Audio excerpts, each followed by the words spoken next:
الصلاة والسلام علیک یا رسول اللہ وعلی آلک واصحابک یا حبیب اللہ۔ جی ناظرین کرام، آج کا سبق لے کر حاضر ہوا ہوں۔ آج کا سبق یہ ہے میرا، احادیث رسول صلی اللہ تعالی علیہ وآلہ وسلم آپ کے سامنے پیش کروں گا درود پاک کے حوالے سے۔ درود پاک کی فضیلت ان حدیثوں میں بیان کی گئی ہے، ان حدیثوں کو آپ کے سامنے پیش کرنے کی سعادت حاصل کروں گا۔ تو آئیں چلیں حدیث مبارکہ کی طرف چلتے ہیں۔ یہ کتاب ہے میرے پاس، آب کوثر۔ یہ ہمارے ایک بزرگ ہیں، انہوں نے لکھی ہوئی ہے۔ بہت ہی پیاری کتاب ہے، الحمدللہ عز و جل، بہت ہی پیاری کتاب ہے۔ درود پاک پر مشتمل یہ کتاب ہے۔ درود پاک کے حوالے سے اس میں جتنی بھی احادیث ہیں وہ درود پاک کے حوالے سے ملتی ہیں، بے شمار احادیث ہیں۔ آئیے ان میں سے چند ایک پڑھنے کی سعادت حاصل کرتے ہیں۔ تو چلیے حدیث کی طرف چلتے ہیں۔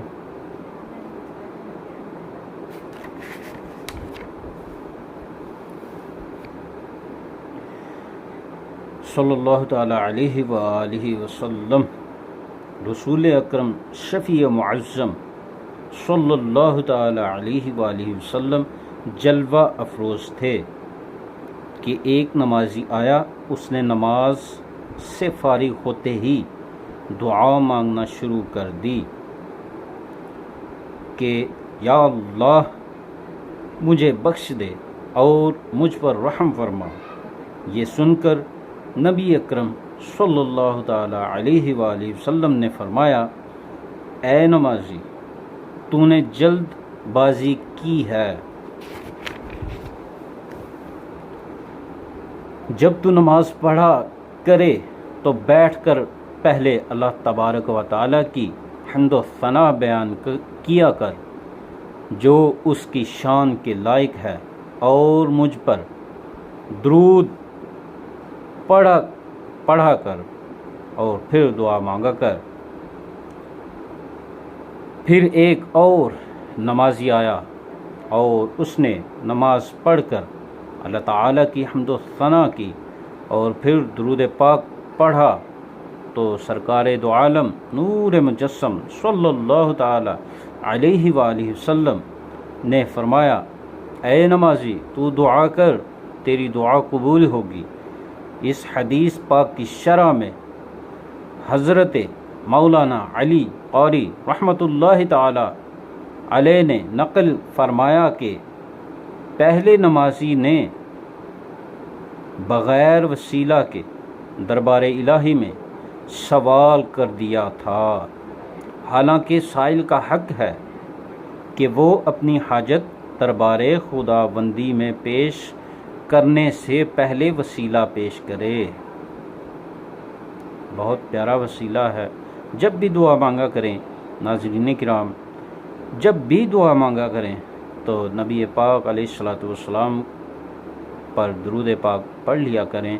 درود پاک پڑھ کر جو بھی دعا مانگی جائے گی اور آخر میں درود پھر پڑھ لیا جائے گا، وہ دعا بارگاہ الہی میں قبول ہوگی انشاءاللہ عز و جل۔ چلتے ہیں اگلی حدیث کی طرف چلتے ہیں۔ تو سیدنا عبداللہ بن مسعود رضی اللہ تعالی عنہ فرماتے ہیں، میں نے نماز پڑھی حالانکہ رسول اللہ صلی اللہ تعالی علیہ وآلہ وسلم اور حضرت صدیق اکبر فاروق اعظم رضی اللہ تعالی عنہما تشریف فرما تھے۔ جب میں نماز پڑھ کر بیٹھا اور اللہ تعالی کی حمد و ثنا کی، پھر میں نے نبی اکرم شفیع معظم صلی اللہ تعالی علیہ وآلہ وسلم پر درود پاک پڑھا۔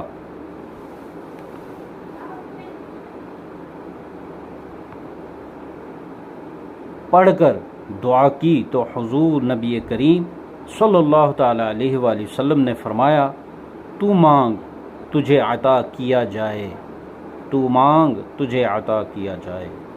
سبحان اللہ۔ تو یہ تھی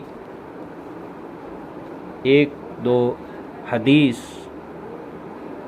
میں آپ کے سامنے پڑھنے کی سعادت حاصل کی ہے۔ درود نبی پاک صلی اللہ تعالیٰ علیہ وآلہ وسلم کی بہت سی برکات ہیں میرے بھائیوں۔ درود پاک ہمیں اپنی زندگی میں ہر آنے والی گھڑی میں جب بھی ہمیں یاد آ جائے تو ضرور پڑھنا چاہیے۔ شیطان بھی تو ہمارے پیچھے لگا ہوا ہے نا، وہ بھلا دیتا ہے، اور جب یاد آنے پر ہمیں چاہیے کہ درود پاک کو پڑھا جائے تاکہ ہم پر اللہ تبارک و تعالیٰ کی رحمتیں نازل ہو سکیں۔ تو ناظرین، یہ تھی میری آج کی ویڈیو، ملتے ہیں اگلی ویڈیو میں، تب تک کے لیے خدا حافظ۔